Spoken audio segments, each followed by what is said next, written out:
We're getting old. That's true on a personal level, of course. Every second you're sitting there surfing the internet, you're getting 1 second older. But it's also true in a global sense. The average age of humanity is going up, and going up pretty rapidly, especially in North America, Europe, and many parts of Asia. A report from the United Nations shows that the median age of the world population has risen from 23 in 1950 to 30 as of 2015. And by 2050, the median age for the entire world will be 36. In more developed countries like the United States, these trends are even steeper. The median age has increased from 23 in 1900 to 30 in 1950, and finally up to 37 by the time of the 2010 census. The population of elderly Americans, those 64 or older, is expected to more than double by 2060, going from about 46,000 as of 2014 to 98,000 in 2060. That's a huge change, so we owe it to ourselves to ask, why are people getting older, and what will that mean for how our society works?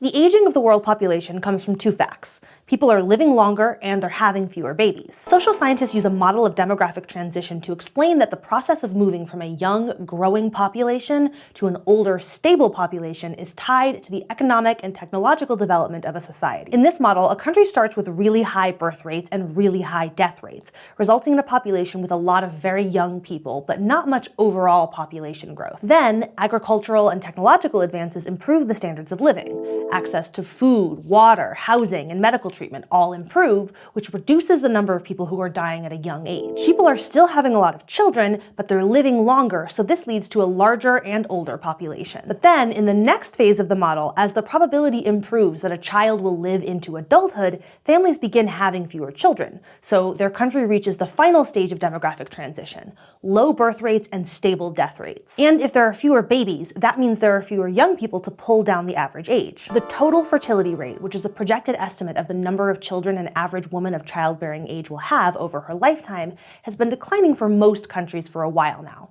For the United States, total fertility rates were at a peak of 3.7 births per woman in the late 1950s, but are now at only 1.8 births per woman. All of this means that we're looking at a future with a few more gray heads in society than past generations have had.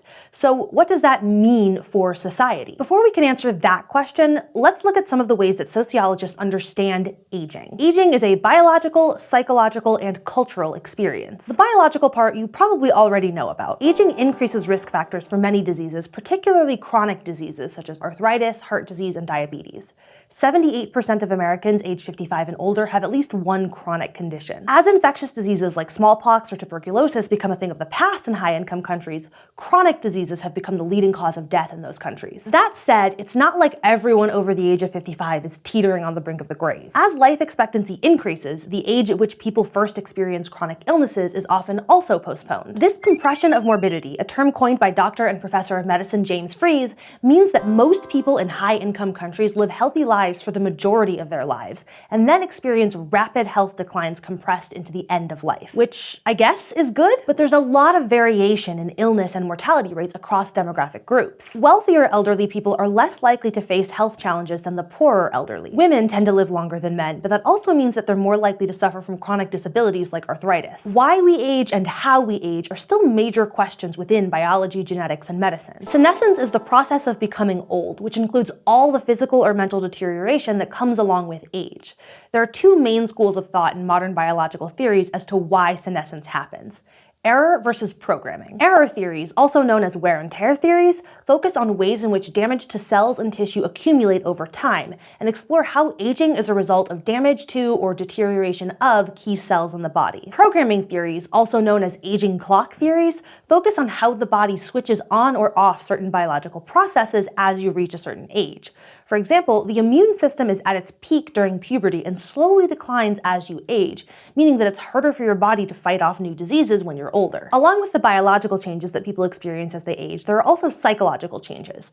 Older adults are at a higher risk for dementia, including Alzheimer's disease and other types of cognitive impairment than younger adults. Thankfully, old age doesn't mean drastic psychological decline for most people. Only about 7% of adults over the age of 70 suffer from memory loss or more serious mental deterioration. While the biological and psychological biological parts of aging are pretty well known. It's the cultural part of aging that I want to highlight today. How is aging perceived by society? Does being older mean that others see you as a wise elder or a washed-up dinosaur? Like race or gender, age is a trait that influences a person's social position in the world. Age stratification is the unequal distribution of wealth, power, and privilege among people at different stages of life. And of course, different cultures value their older citizens differently. Historically, if we were to compare hunter-gatherer societies where survival relied on physical strength with agrarian societies where food could be stored up, the elderly may be more likely to be seen as a burden in the former than the latter. But once it's possible to build up wealth, some people may be able to accumulate money and power over time, leading to greater privilege for an older person than a younger one. A gerontocracy is a form of social organization in which the oldest members of society have the most wealth, power, and prestige. As nations industrialize, however, the main source of income shifts from land ownership to income from work,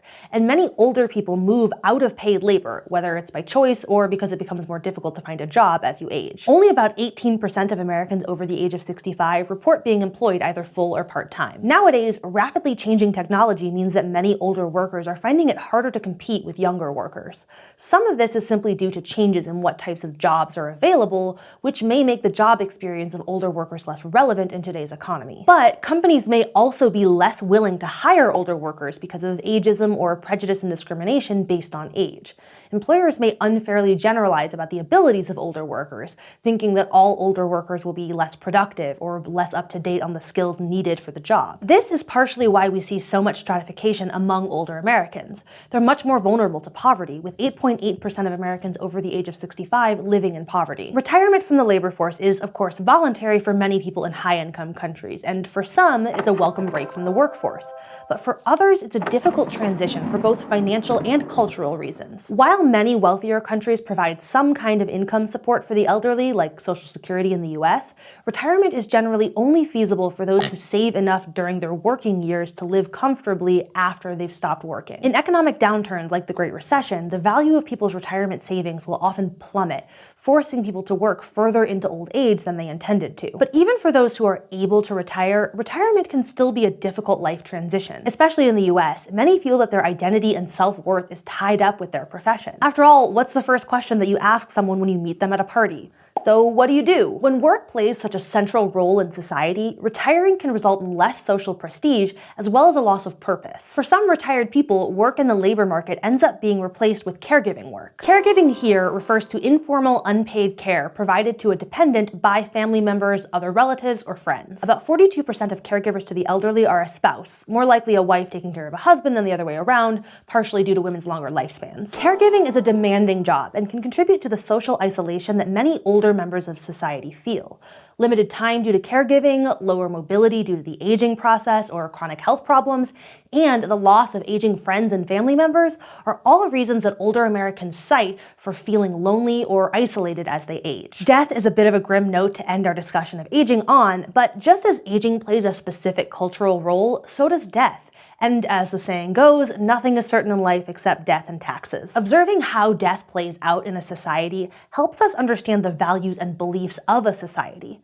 What is considered a good death? Death in modern society tends to be culturally removed from our day-to-day life, partially due to our longer lifespans. Nowadays, rather than dying at home surrounded by families and friends, many people die in healthcare settings like hospitals. The ethics of how doctors and patients navigate medical choices as someone nears the end of their life is a topic that's fraught with difficulties. Some patients leave living wills that explicitly state their preferences for treatment, but oftentimes these decisions end up in the hands of family members and doctors who may disagree on the best decision to make. How do people react to nearing the end of their lives or to the death of people that they love? You might have heard of the 5 stages of grief: denial, anger, negotiation, resignation, and acceptance. Though psychologist Elizabeth Kubler-Ross originally developed this as a model for how people confront their own death, it has come to be seen as a model for how people deal with the death of those they love as well. Understanding how we as people process death and aging will only take on more importance in the coming years as the number of older people in society increases. Today we learned about the changing age patterns of the world. We discussed the biological, psychological, and cultural aspects of aging.